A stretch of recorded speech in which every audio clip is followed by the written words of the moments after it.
Good Morning Wilmington is powered by DART, Delaware's transit service. Moving forward.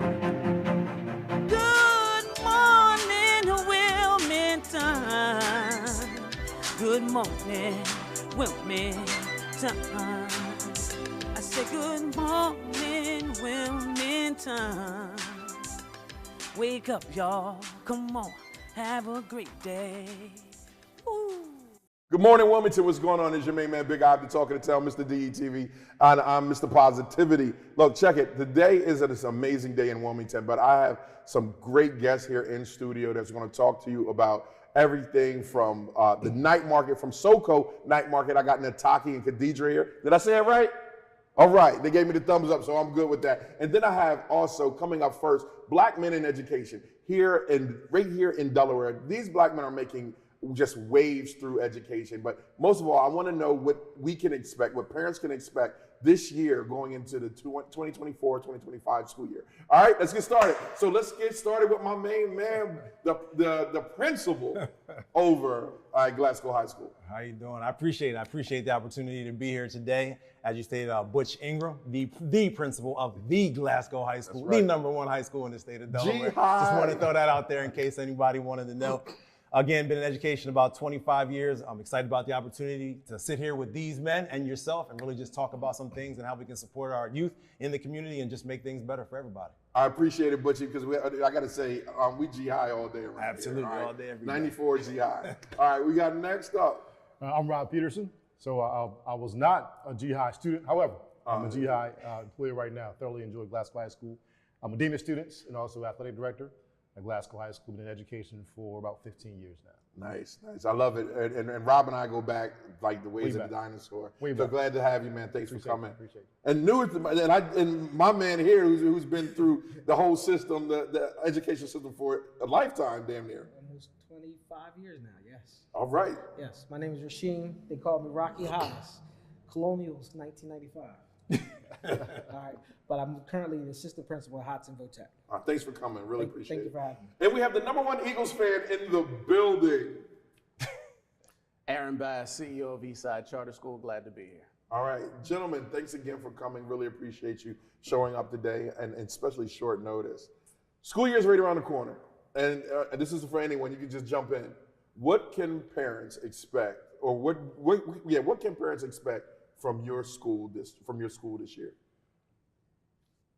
Tag me in, right? Tag you in, baby. So, of course, we're excited about the school year. This is the time of the year where everybody gets super excited and they kind of just get everybody together and get motivated to inspire our youth that are coming in. Every year coming in is a challenge because, you have that summer break in between. I'm sure we'll have an opportunity to talk about that as we kind of go through. But we look forward to positioning them for success, and that's the way we kind of look at it. Our theme for this year, throwing it out there early, I know that song that's out there by Kendrick is "They Not Like Us," right? So that's the theme for Glasgow High School this year, is that they not like us because we feel like we are in position to just take it to a whole new level. And what I mean when I say that is we are really wanting to put those students, as I said before, in position to be successful. And the way that we do that is putting the right people in front of them, making sure that they are developed and making sure that they are inspired, they're motivated, and they're in getting the right professional development to be successful. So for us, for me, I know Mr. Peterson may have a little bit of a twist to that because he also is at Glasgow High School, but we are ready. We've been ready. The summer is over, and we are in full swing and ready to make it happen. Boy, he make it sound like he can't even win the pendant out this month, don't he? Jeez. All right, everybody, who else? CEO. I think for us, the big focus is around student growth. So right now we've almost doubled our math scores in the last 2 years on the state assessment. We're focused on individual student growth. We're about to open our STEM hub, which I think is really important for us because we want to expose young people access to STEM. We have some incredible corporations coming in to work with our young people and also to the public. So this is something where we're doing workforce development, mental health, and also have a student-based health center. So we're building a medical facility within Eastside this year because we make sure that our community gets all the support that it needs. Now, I love it because one thing I love about Eastside Charter, my daughter attends there, and she went to another school. School's going to be named, not going to be named at all. But going to Eastside Charter, her grades improved, her social skills improved. Like she is, you can see a total difference in Madison right now. So again, shout out and to Eastside Charter for what you guys do over there. I think what's amazing about our school is, myself included, so I'm also a parent of a student at Eastside Charter School. Many of our staff are parents that have children at Eastside, and so our decision making is really not about always other people's children. Yeah. It's about how do we improve our own children. So my conversation is, if you cannot have your child attend the school that you're leading, then you shouldn't be in education. And so we need to make sure that we're building institutions that the leaders that are in them also are reflecting the students that are there and thinking for their best interests as well. Love it, love it. All right, come on, Rocky. So VoTech, you know how we do it. Yeah. VoTech, we about NCCVT works. We actually create an avenue, an actual environment where students can go either way in life. They can go into college, they can go into the career pathways. Of course, career pathways is one of our biggest focuses, but we still give our students the opportunity to actually go whatever direction they want. And that's one of the things across the districts. Now, I'm at Hudson, but it's a consistent voice that we have across all 4 of our schools: Hudson, Del Castle, St. George's, Howard. How do we promote and make sure our students are able to go into the career path and those soft skills? Some things we find out is that our kids, even when they go to college, because they have those soft skills, they do very well in the college setting because their senior year, they're going back and forth from work, then they have to go to school at the same time. So how to balance those two out and be professional, how to go amongst adults and have those conversations as a student with adults who are running companies. It becomes valuable, especially when they have to become self-advocates in the college world. But then also if they go into the career paths, it's a great opportunity for all of our students. So we'll continue with the same vision of our district, is making sure our students are capable of going anywhere in the world. All right, I'm gonna put a pin in it because I want to come back and talk about VoTech, why VoTech is really important outside of the other schools. All right, the Dean of Students. I'm just listening to the conversation. I think everyone said some valuable information. In particular, you talked about Eastside Charter and talking about that investment that parents, not just an employee of the school, but you're a parent as well of the building, and the plateau of opportunities that the VoTech schools provide as well. I think it's important for all of us in education to kind of really stay focused on the plateau of opportunities, right? To think in terms of, what if my child wasn't in school? My children are older now, but what if they were in the school? What would I do differently to prepare our students to move forward? And for us, it's a holistic process to provide opportunities for our kids to be critical thinkers, to move forward, and as they walk out of our schools, can they be productive citizens in our society? So it's important for us to stay focused as men in general, Black men in general, to focus on the process of providing opportunities for our kids moving forward. So You over there nodding. No, I'm nodding because it sounds good, man. I like how you're paying attention. Yeah. Watch what's going on with class.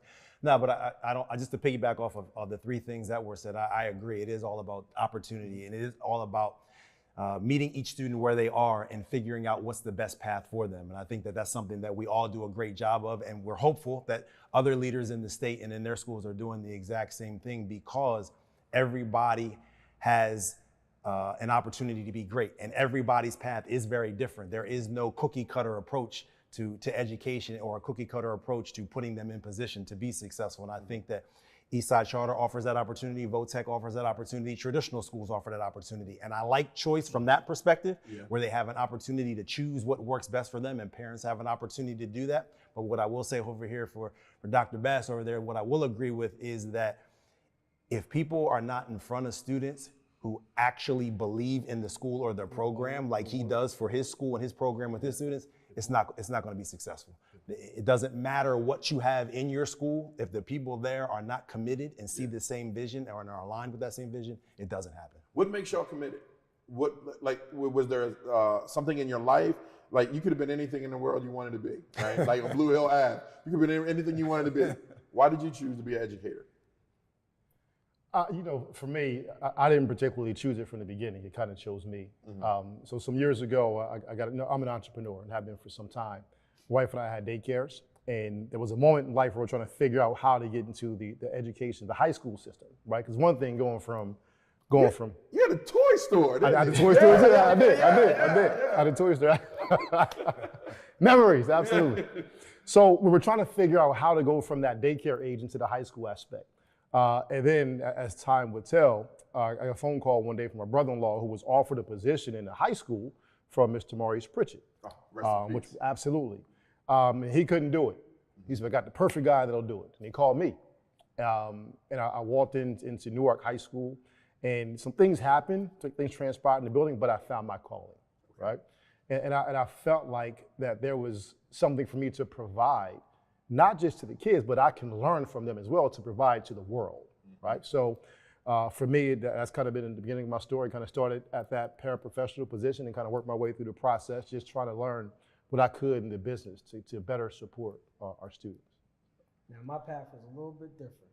It's a little bit hilarious, but to me it is. But I tell the kids at school a lot of times that my parents were educators, but I didn't necessarily want to be a teacher. But when I got to college, I said I like my schedule like it is. Summers off, holidays off, weekends off. The best schedule in the world. Right. So when I went to my first class in college, they was like, "Why is everybody here?" And everybody's talking about, "I want to give back to my community." I was like, "Man, stop lying. You want the weekends off. You just like me. I want the summers off." Right. But then when I got into the classroom, it was like kids was gravitating to what I was giving. And I just fell in love with it. Okay. And every from there, kids was like, they would see me in the hall, they would see me at the mall, they'll see me in the neighborhood, Mr. Hollis, I enjoyed what you did in class. And I'm like, I wasn't doing it, but just having fun myself. Right. And as I started to develop and the years progressed, I was like, okay, there's a need here because young people are responding to me. What am I going to do with this? Mm-hmm. So it became I'm now giving back more. And I said, even when I even dress up just to go outside, I have to dress a certain part because my students see me in a different way. If I'm teaching them to do certain things, to go to this next level, to go to the next plateau, it just started ingraining into me. Then I have my own kids. Right. What am I leaving to my children? You know what I'm saying? If I'm out here and I'm a horrible teacher and I'm a horrible educator, kids will talk about that to my kids, like, "Yo, your dad sucks." I never wanted that. You know, that's a bad feeling to have somebody, your own kids, and they go on to school with these other kids, and they're like, "Yo, I had your dad. Wow. Wow. I never wanted that story to be me." So Okay. I think the word I'm hearing though is calling. And so if you think about the reason why a lot of people, black men, educators in general, will jump in this is because it's a profession that picked us. And I think the other piece is, for me, in addition to a calling, I've always tried to figure out how to empower my community. Mm-hmm. So I will continually be invested in communities that look like me, that reflect in the work of what I've been doing.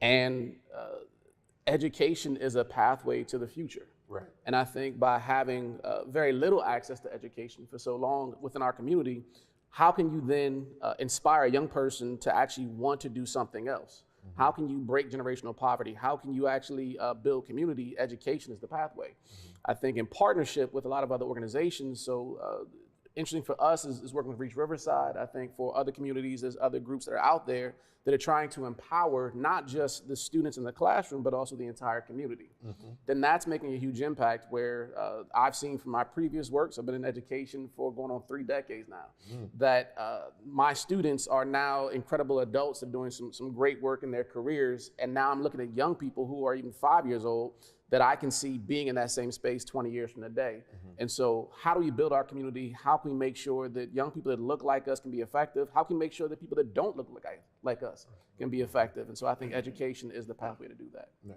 Yeah. So my path was slightly different than everybody sitting here. And I like this because everyone's path is different. Absolutely. I love it. But I do agree with the calling part, and I'll get back to that point.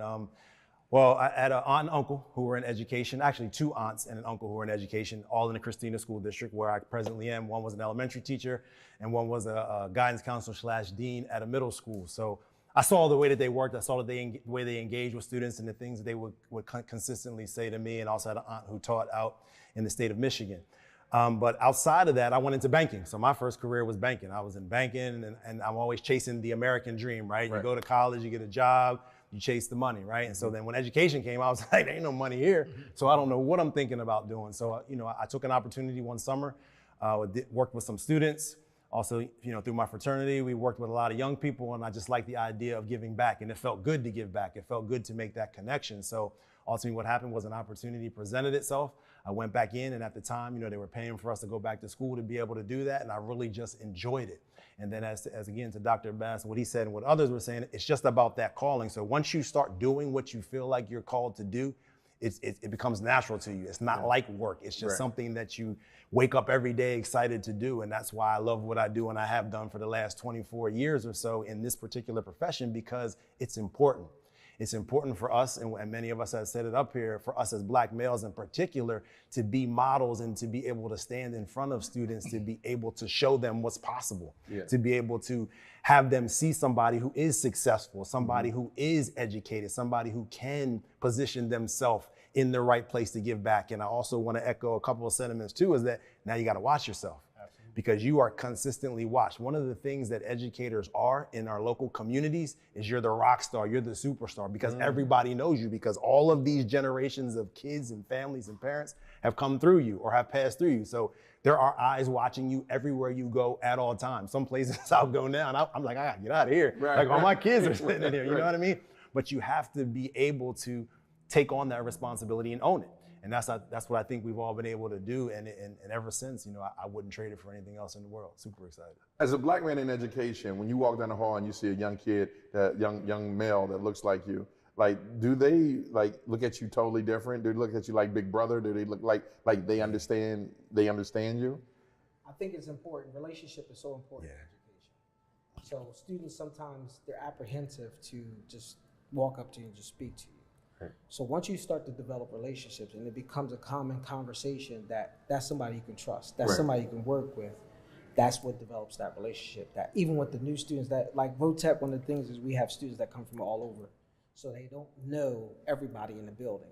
But once they do see somebody that they do know, they're like, well, who can I trust? Who can I talk to? Oh, you can go to this person, you go to this person.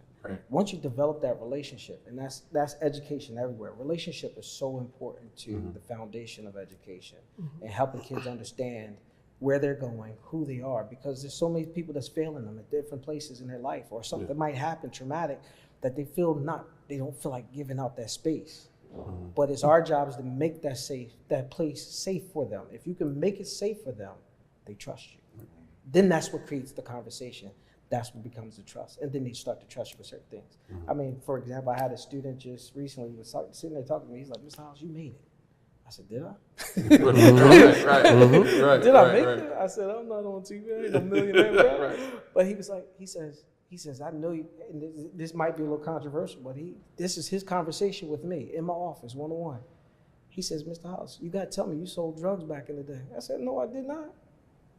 You don't have to be selling drugs to make it to be successful. Right. He looked at me like with a puzzled face. You had to have sold drugs. Wow. Because you're doing a great job. You have to have something to get you over the hurdle. But he would have never had that conversation with anybody normal. Right. But because he has a relationship, now I can talk to him and say, no, you don't have to do that. Now let's talk about what you can do. What you can do.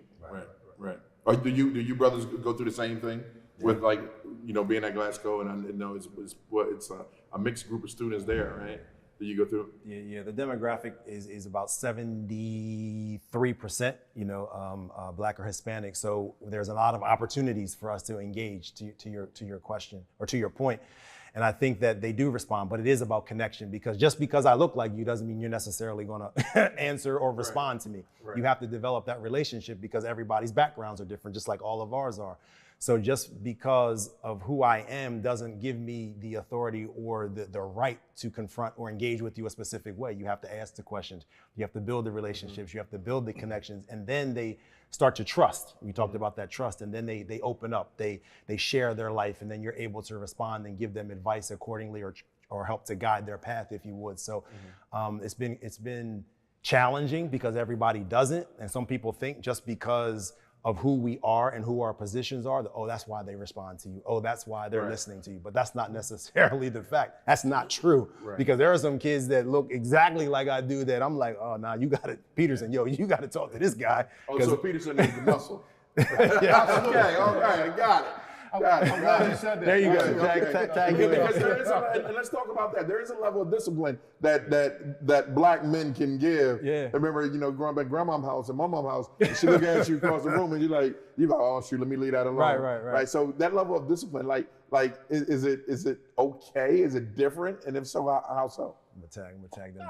I think the heart, and I think you said it. It's actually meeting kids where they are. Right, meeting students where they are, and yes, we're Black men, right, but I'm here, right. I'm here for whatever you want to talk about, and oftentimes relationships are developed over time, right, and relationship is king, right. It's not just important; it's the most important thing in our buildings, because most of our kids, they look like us, as Ms. Ingram said, man. Like these kids, 72% in our building are. Our district in general, it's a very high percentage of young men and women that look just like us. So perfect example, as I'm in my building, I worked in elementary school for a couple of years, and we had a kid walk in our building who's a phenomenal basketball player, and I didn't recognize who he was at the time. And he said to me, you don't remember me? I'm like, I don't remember you. Remember who you are? He's like, Mr. P, I'm who I am. Give you his name. Who I am, right. I'm not gonna tell you what his name is. Right. But he said, I was in your class, I was in 3rd grade. Wow. And now he's going into his senior year right now. How's that feel? I felt old. I felt like the gray hair. But here's what's important about the conversation. So we talked in the cafeteria. Later on that day, he came to my office and said, Mr. P, what's up, man? He said, I want to go to college. Wow. He really said that. I want to go to college. My mom's in school right now, and no one's going to college straight from high school. I want to do it. For me, having not remembered the kid as a 3rd grader and just seeing his smile right now, it meant everything. Right? So as humans, we go through our days and we have our challenges, right? We wake up sometimes and just don't feel like it. Yeah. But when you see those kids every single day that look like us, and not look like us sometimes, you push. Yeah. You grind harder and try to find a way to help these kids and dig deep to that why that we have to keep pushing forward. There's actually a study out of Johns Hopkins, a man named Papa George did a study, showed just having a black male educator in a student's life by 4th grade has a significant impact on students graduating from high school, entering into college, and their life outcomes, regardless of how effective that black male was. Black men right now are 2% of the education population, just 2% right now, which means that our children, 90% of the people they're seeing typically aren't people that look like them as far as our black children. Yeah. By the way, that study also showed that black males' impact wasn't just on black students, also on all students. Wow. And so, I think that part is impressive. I think the other piece is looking at how black men, back in the day, like Dr. King would talk about where he grew up, you would see the doctors, the lawyers living next to the person that was cleaning the streets. Right. And our communities. That was East Side. A lot of places are like that. So the teacher was right next to somebody else, and they all went to the church, and the guy that was cleaning the streets is also the deacon of the church, and so he had a different status to a student. We don't have that as much anymore. Yeah. And so I think for when we have young people, because I've had young people as well go, I want to be like you. And that means a lot because we are role models. We know that being 2% of the population that we want to present something different. And I think it's also about opening doors and avenues for other people. One thing I've tried to push is it's great that you see me like this. Let me help you build a pathway. And it doesn't mean you to be an educator. You can be whatever you want to be. So we focused on our next project is on STEM. But honestly, if you become anything else and you can have a viable career and be successful, that was my job. Right. And so we're trying to figure out how to also build that pathway for other people. Oh, man. But that's important. I think it's, and so, like you mentioned, we don't see the doctor next door to the teacher anymore because people are moving out of our communities, right? So what's important for us, and I like what Ingram does in our building, and Mr. Hodgson does it as well to an extent in the East Side as well, is building that community, right, in the building because it doesn't exist, right? We have choicing, which is a good opportunity for people, right? But the kids aren't seeing their friends in school anymore like they used to, right? They're not seeing the teacher living next door from the neighborhood, right? And it's changing sports, it's changing everything in our building. So we can bring the community to them when they walk in our building and feel like they're at home, and they have those relationships with the men and women in the building, then that kind of helps that piece of education. So education is not just the math and the science, it's a holistic approach to everything, right? So.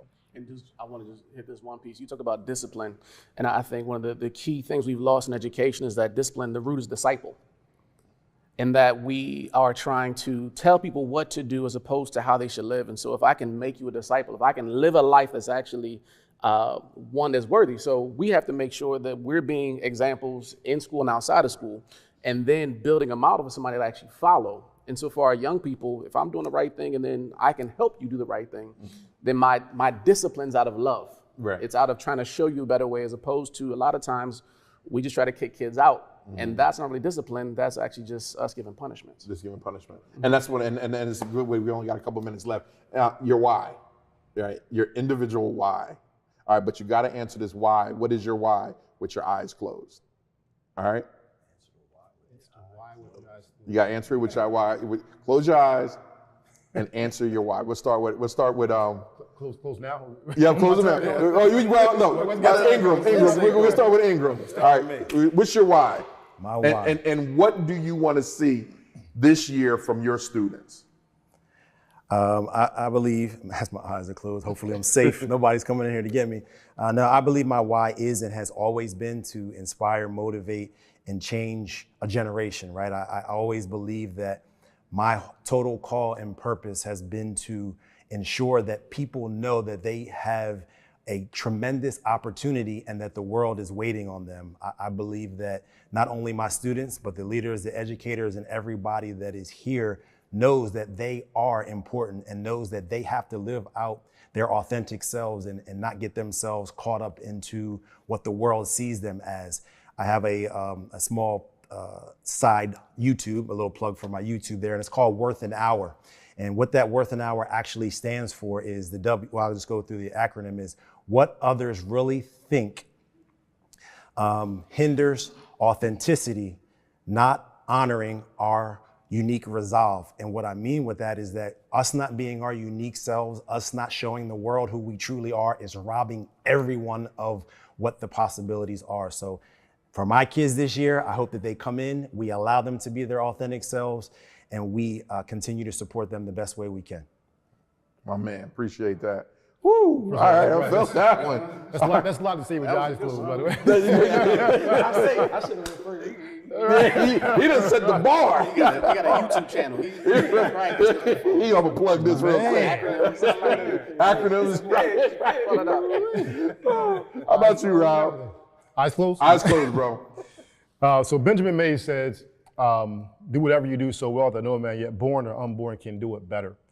For me, it's been an opportunity to create opportunities for people to grow through the work that I do, and it's to invest and to bring what's inside out to support those with everyone that you're connected to, not just me, but those that I teach and they're connected to as well. From a Glasgow perspective, a student perspective, it's again to reach deep inside, and the kids that don't want to be in school, don't want to be around, can't find that person to trust to assist them in the process of becoming better citizens, productive citizens in society, and their ability to move forward and be productive students in the building. My man. All right, Rocky. Y'all practice. What you got, Rocky? They had matching shirts too. G-High, baby. G-High, baby. Oh, man. So for me, it's intentional impact to see all succeed that I come in contact with. Plain and simple. My man.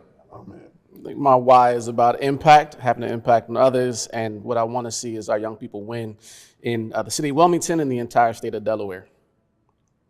No Eagles fan, no Eagles chanting there anywhere? No, not yet. It's we still preseason. Okay, So all we'll right. come back for another segment. Well, gentlemen, thank you so much for stopping by. And I also want to make sure that the parents know at home before we tune out is not just about the educators. It's about the parents at home too that's helping with the educators. Am I right about that? Absolutely. Y'all have anything to say about that? Because we can, real quick, because we want to make sure that the parents are involved in their kids' education. We need you just as much as you need us. There we go. This is, we talk about community, we talk about everything else. Teachers can do but so much, but when they leave our hands, if you're not reinforcing it at home, if you're not working with our students, we're going to give 100. We need you to give 100 too. And not to say that some people are not, but it's just like we all work together. How can we work together? How can we make sure that our kid, your child, is getting the best treatment all the way across the board? And how can we work together? It's community. We talk about community schools. So it's not just a word. If you say community schools, it's not just a term. It should be actually lived out, intentional, impactful. How can you now, and if you don't have the resources or the skills, ask. Yep. Right. Because sometimes some parents feel like, I found myself even, let's not say other parents, let's talk about me. I got 2-3 kids in college. And I find myself trying to find resources to try to pay for them to go to college. Right. There's things that even as an educator, we don't know all the answers, but if we work together to make sure that that student is successful, we're doing it together as a community. What can a parent ask for? Because that's the thing. Maybe they don't know what to ask. You know what I'm like? Is it? I know CEB has a food shelter, right? As a clothing, they give out clothes. What can they ask you, right? That like the parents at home, the kids go to Glasgow, go to Hudson, and go to Eastside Charter. What what can they ask you for help with resources with? Because they probably don't know. I'll jump in. So everything. We have access to housing. We have access to food. We have access to paying help with utilities and assistance. We have help with workforce development for adults. Wow. So we have job training that parents can get without having a college degree starting at $60,000 a year. We will train you at our STEM hub and then be able to connect you with those different partners. We also offer mental health services because we do know that for some of our families, it's not just about access to the basic needs, but also the mental needs. And so we provide that to not just families, but also the entire public. And I think the bigger piece is also looking summertime activities for young people, enrichment activities after school, and then connecting. We have a scholarship that we run. So we have an endowment of $1 million. We provide scholarship opportunities to our students after they leave us going off into high school. And so we've tried to figure out within Eastside and within our own partners of Reach Riverside, how can we try to meet the needs of our families? Because schools have to go beyond just what's been basic, what's been required, and actually look at how do we serve our entire community. I love it. I love it. I love it. Not really much more to add. Mine is, I mean, most of the things that Dr. Bass shared, we have minus the $1 million in the whole STEM program. We don't have all of that. But there is no question. I know you say, what can they ask? I think they need to just tell us what they need. I don't know if we can specifically say, ask this question or that question. A lot of parents are afraid of schools. They had bad experiences in schools themselves, so they don't know and they're afraid. Just come out. Just ask the question. Just say, hey, listen, I'm struggling here. Safe space. It's a safe space. Safe space. School should be that. It should be a welcoming environment. They should be able to come in and just say whatever it is that's on their mind, and we should be able to direct them in the way to be able to make them successful. So. All right, love it, love it. Same? From a simplistic approach, just show up. There you go. There you go. Parents just show up. I love it. Guys, teachers, capeless superheroes, thank you so much. I really appreciate it. We'll continue the next conversation about equal pay. All right. It's your main man, Big I, talking to town. Make sure that you go check out websites. Glasgow High School has a website. What is it? They just go to the Christina School District, just tap into Glasgow High School, it's all there. Okay. Hodson Votech. nccvotech.com. You can look up all four of our high schools. All right. EastSideCharterSchool.org, still enrolling for our kindergarten and first grade. All right. DETVCH.com. See you on the other side of being freaking great. This is your main man, Big Ive, and I'll see you when I see you. DETV has been Delaware's premium provider of creative digital and broadcasting solutions that bridges communities and connects people. We create great stories for all audiences. We deliver independent news throughout Delaware. We are digital platform innovators. And we develop marketing and sales solutions so you can stay connected to your audience. Now, why do we do what we do here on DETV? We do it because we care. So, keep watching and follow us on all of our social media platforms. Remember, DETV, online, on air, on time. Wake up, y'all. Come on. Have a great day. Ooh. In the midst of a pandemic, this Soul Firm was created. Something for artists to celebrate and for us to celebrate the artists and their achievements. Nataki Oliver has made a huge difference, but most of all in the world of nonprofit, the word is impact.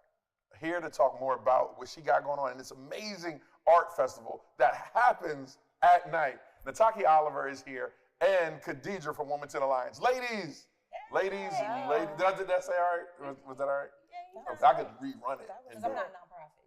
They're nonprofit. No, I said in the words of nonprofit. Got you. Okay, the words of nonprofit. Impact. Got you. Yeah, and you've been doing that for a minute now. Let's talk about it. Okay. All right. Yeah, you ready? I'm ready. Let's go. Soul Firm. Soul Firm. So the Soul Firm is an art gallery downtown in Wilmington. It's been in operation since 2019, and it is to amplify the voices of artists that came out of a space of a void where artists couldn't get into the bigger spaces. So I said, okay, well, I'm just going to create my own gallery and do my own thing. So from that, I noticed that there were artists who wanted to have a marketplace. They wanted to be able to sell it, didn't want to exhibit, but they still wanted to have a place to do that. So in 2019, I started having just art markets at Deco and Constitution Yard. Did they think you were crazy when you did that? Kind of, sort of. Yeah, yes. Especially the Constitution Yard. Okay. It was, they didn't understand it. And the Deco the people that were at DECO at the time were more receptive of, because I had more of a relationship. Yeah. But Constitution York was like, I don't get it. So COVID happened. We didn't have it for 2020. Right. 2021, we started having conversations with Wilmington Alliance again about what that would look like, bringing it back. And so we started back having it in 2022. And it was just a day. We were just having it on a daytime on 8th Street in the Rock Lot, which is Wilmington Alliance's property. And so listening to the public, it was, well, we ain't got nothing to do at night. What can we do at night? Yeah, because the city shut down at like 5. See what I'm saying? Yeah, so I just want to backtrack real quick. So you saw the void of that. First of all, there's some amazing artists here in Wilmington. Absolutely. And there's some artists that would never be seen before, when we know what that means. Correct, right? correct. So you took it upon yourself to say, hey, I'm going to create something for these artists that don't get a chance to be at the big museums. Correct. And that went over, and it not went, but it's going over really, really well. Really well. And then you hooked up later on with the Wilmington Alliance. Yes. And that's where she comes into play, right? Khadidra. Yes, hello. But what synergy do you see there? What does the Wilmington Alliance see with the Soul Firm and all the festivals and everything that she's having? Why are you a partner? I mean, the synergy, it really speaks for a lot of what Wilmington Alliance stands on, which is making sure that our creatives, our artists, our small business owners are supported. So it's really about equity for all. So just like Nataki said, there's a void and there's a space and there's people that are not being recognized or even being pushed to the forefront. That's normally where Wilmington Alliance comes in for support. Yeah. And so what is it about? And wait a minute, I'll ask this question later. Okay. Let's get back to the SoCo. Yes. All right, it's happening like in a couple days. It is. So we usually do 2 a year in the summertime. And I know a lot of people get confused with what SoCo is, what the acronym is. Yeah. It's the Soul Firm Collective of creatives. Okay. So I just merged those two. And so initially with just art markets. And then we talked about it and it made sense to have them. Art market? So art market is not a bunch, but is a variety of creatives who come and vend whatever they are and at the time of their business, either starting out, full on, been doing this for years, but it is a way to push them out to the public so that they can grow their business that way. Right. So it ranges from youth vendors, artists, beauty, wellness, everything. And then I also have a couple stations where you can freely be creative without charging anything. So I have something called a splash page. You put your whole plastic outfit on. It's nice, right? It is. And have blank canvases on there. You could just go busy, get busy. Come on. I'm serious. Get your frustration out, and then you could take that home. You have a smash room? No, but it's a splash room. Oh, splash! Splash. Yes. Splash. Okay. Right. And you can just go in and just... Yeah, I got the paint, I got the dolls. You can go in there, put your suit on, cover your shoes, your outfit, and just go to town. And then you could take your piece once it dries, take it home with you. Get got out your of own. here. Yeah. Okay. We got a DJ Herman Potter. Yeah. He comes every Hermy. year. Yes. Hermy, Hermy. He's that guy. Yes. He's that guy. Yeah. So he's gonna be there for both dates, August 24th and September 28th. So SoCo this Saturday, and you said you have one coming up in September? Yes, September 28th. Okay. For more information, where can people, is it too late for people to sign up? Right now, we are full for vendors. Damn. But Okay. we'll see what happens. I have some vendors for September. We may be able to open the list back up. Okay. But for this Saturday, we're good. You snooze, you lose. You on snooze, that. you lose. Yeah. But they can still go to the website, the www.thesouledfirm.com to just learn about it. Or Just come like I said, out. Just Just come out. come. Do that. Come Yeah, out and enjoy it. come Come out out. and enjoy yourself. It is the Yeah. whole. So we work with Downtown Vision. Okay. They block off the streets for us. We also are sponsored by a Delaware Division of the Arts. Sweet. Right, and so we block off 8th Street and the Rock Lot. Yeah. So between West and Tatnall is blocked off, and then the Rock Lot is blocked off as well. Okay, I love Yeah, it. I love it. yeah. Damn. Okay. Yeah, and we're trying to grow this. Like What do you need to grow this? we need more funding. Okay. It's always It's at the always a top. thing, So, right? So you take donations I take and sponsorship. Yes, we are. Yes, Okay. we are. Because we really want, the idea is I've had block parties on Tappan Street, and I've had the Rock Lot on 8th. I want to make it an L. We got the apartments that's kind of building on Tappan Street. So hopefully by 2025, we can wrap that around the corner in front of the Soul Firm and have both. Where do you see this going, Nataki? I wanted to be in a situation where we could have like a whole park, like of just creatives, music. I know we have some festivals here, but it doesn't incorporate everything, and it needs to be at night because I've seen it done in other cities, and it's flourishing night markets. We also need the time of the noise thing, whatever, to be. We need a little longer because what time is it now? We end at 9:30. The noise ordinance? Yeah. Girl, wait a minute. What time? Wait a minute. We end at 9:30? I mean, we got to shut that. Yes. Are you serious? I'm serious. We need that lifted. But that's and okay. So this is the perfect platform to talk about it. Why do we need that lifted? Well, because first of all, in the summertime, the sun doesn't go down till about 8:30, 9 o'clock. So I'm calling it an art night market, right? But it's kind of like a sunset. Yeah. We would like it to be at least about 11 o'clock. Yeah, it has to be because when you're thinking about just the economy within the city, a lot of the businesses shut down at 6 o'clock. Correct. Right.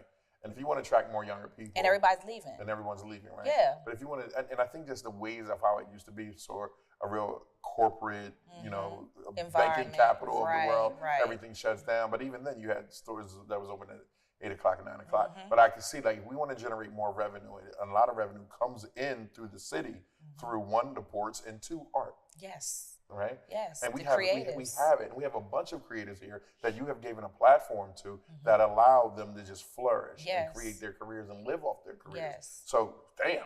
Yeah, so a lot of things, if I do it in the evening, I got to shut the doors at the gallery, kind of keep the noise down. But seriously, we do need that to be lifted because what is the point of us having these spaces and doing these type of things when they'll leave here and go to Philly or go to New York. And we don't want that. No, and they'll stay there till 12, 1 o'clock in the morning. Yeah. Yeah, you know. So let me ask you this. You work with a bunch of different artists, and actually my office upstairs is flourished with a lot of art from your people that you represent. Yeah. You're not just an art firm, but you are also a manager of artists? Yes, I have. I've done that some years ago. I haven't done it lately. Okay. But what I still do, I am still a person that artists can come and we can have conversations about what they need. Okay. You know, people can still schedule appointments with me. Somebody just asked me today, like, Nataki, they want to talk to me about being an art dealer. What does that look like? Because I mean, you know, that essentially as on an art gallery, you're an art dealer. You're an art dealer. Exactly. So I still am a person of contact to help artists get to the next step. It's even like the young ones, you know, even with DCAD, a lot of them I still connected with because I had the art sale around there. So you the plug. I guess I am. You the art plug. I guess I am. Damn, hashtag art plug. Hashtag art plug. Hashtag art plug.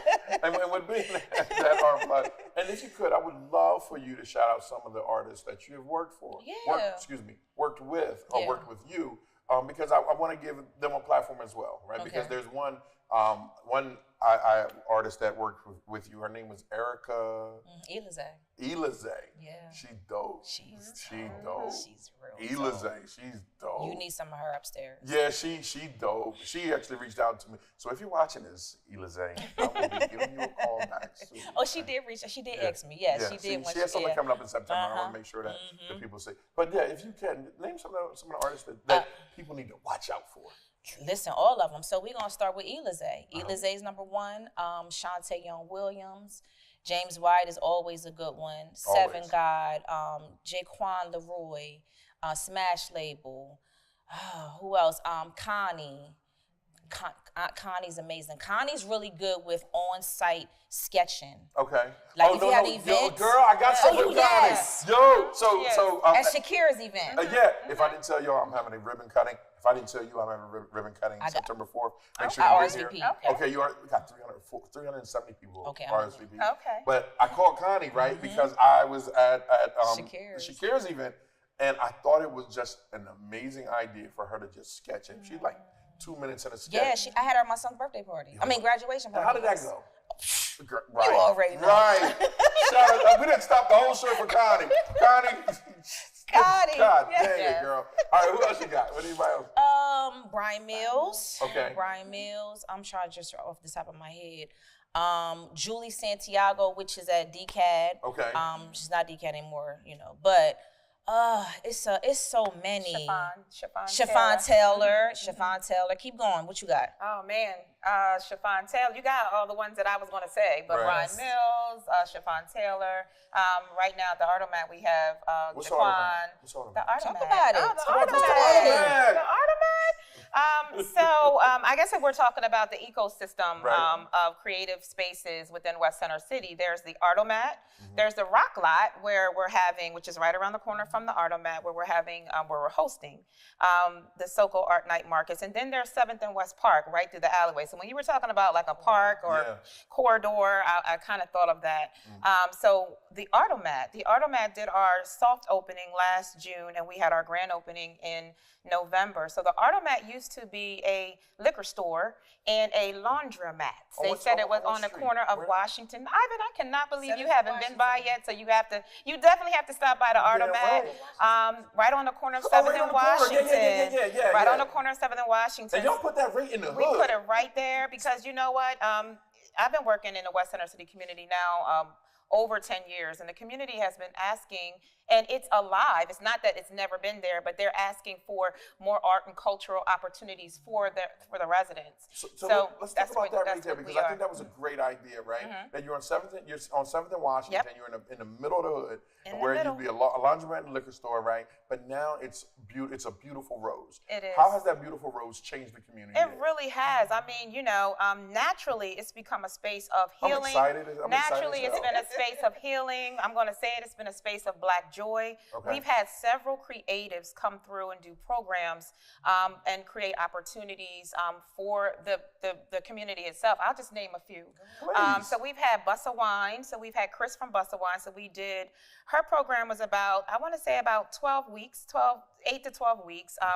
Great opportunity for women and men to come out and really just wine, dance, and Bussa Wine. So we've had our artist in residence program. So far, we've had 3 artists featured. Charles Edward Williams, who was an artist from North Carolina that came and debuted. We work with Delaware Art. And we had Jaquan, Leroy, and then we had Chiffon Taylor. So, I mean, we've been rolling out the artists in residence, and we're actually now in partnership with the Delaware Contemporaries. So we have some great things coming for our artists, for our creatives.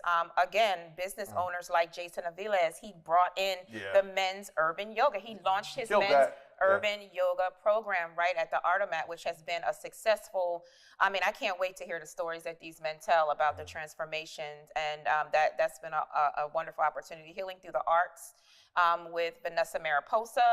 I don't want to leave anyone out because we've done so much poetry class with Christian Wills. We have open mic nights at the Rock Lot. We got a lot going on. We have Amina Nuru, who has her self-care for sisters. So we have an array of opportunities and programs that we have been just filtering into the community. Of course, it's all coming from community voice. I love it.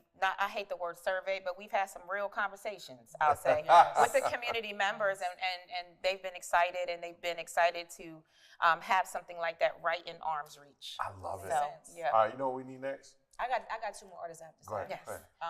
Who are going to be at SoCo. Okay. Sakana Walls. Yes. Sakana Walls is the artist who was incarcerated that I had an exhibit. So now he's home. Get out. Yeah, so he's going to be a vendor, and also a young lady who came to the gallery when the DCAD students were there selling. Her name is Deanna Illustrations. She's an illustration student and incredible. Both going to be at SoCo. Okay. All right. SoCo, again, where's your camera? That's your camera. That's my camera. All right. You got 30 seconds. Ready? All right. 3, 2, 1. This Saturday, August 24th, we need to see you at SoCo, the only art night market in Wilmington, Delaware. It's live, popping, art, music, food. Come shop, come support. See you there. Rock Lot 305 West 8th Street. See you there. Love it. All right, you up next. You ready? Okay, All so right. I'm here to support SoCo. I know we're going to give Wilmington Alliance a plug. Because I love Wilmington Alliance. All right. Let me get a camera on her. Woo! There you go. 3, 2, 1. So Wilmington Alliance is a proud sponsor, a proud supporter of the SoCo Art Night Markets. Please come out. Please come out. Enjoy our creatives. Enjoy some wonderful, wonderful food, music, you name it. I mean, the Rock Lot is the place to be. August 24th from 6 to 9:30. SoCo. SoCo. I'm gonna need me a jacket. SoCo jacket. SoCo signature drink. Hey, Glow. Let's get that. SoCo signature drink. Tipsy Turtle. Okay, you gotta throw that in there. We need that. Right. Ladies, thank you so much for stopping by the Plaza. Really appreciate it. And we're gonna work on this art show. Yes. Let's go. Yeah, because we have a DETV art network, and we're putting different. Very nice. Tell me about this. No. The art. You didn't tell the art. Don't. Let me tell you something. I might not have told you about it, but I also included you. Okay. I just didn't tell you about it. Okay. You first tell me. Because why wouldn't I, partner up with you? You're doing the art. Yes. And we got the cameras. And the then platform and the talk to people. me. You see, we got the on the art channel. We have the culture. What's the name of the show, Dennis? Culture School. Okay. And you didn't see that? No. And it's about artists, right? But I'll make sure the whole art show going underneath that. Delaware Arts Division of Arts, we're coming for you, baby. Okay, right? For sure. All right, it's your main man, Big Eye. Thanks for following. Make sure you like, subscribe, follow, and share. All right, and follow Wilmington Alliance. Is doing great things in the community. And also, this lady right here next to me, man, she's just a superhero without a cape. SoCo coming up. Soul Firm doing crazy things. You got a website? www.thesoulfirm.com. www.thesoulfirm.com. And WilmingtonAlliance.org, is it? Yes, we are WilmingtonAlliance.org. I love it. Yes. See how this pop in my head? I'm just like, boom. All right, it's your main man, Big Eye. We'll see you on the other side. I hope you enjoyed this episode. Be ready. If you haven't got the invite will be in the description. It's for the DETV ribbon cutting. We're going to set it off. We have over 400 people signed up, ready to rock and roll, and to learn what DETV is doing in our community, because we will, and I'm talking about not DETV, but we as a collective, entire Wilmington, from artists to janitors, will change this Wilmington and change Delaware. All right, love you, and love you, and love you.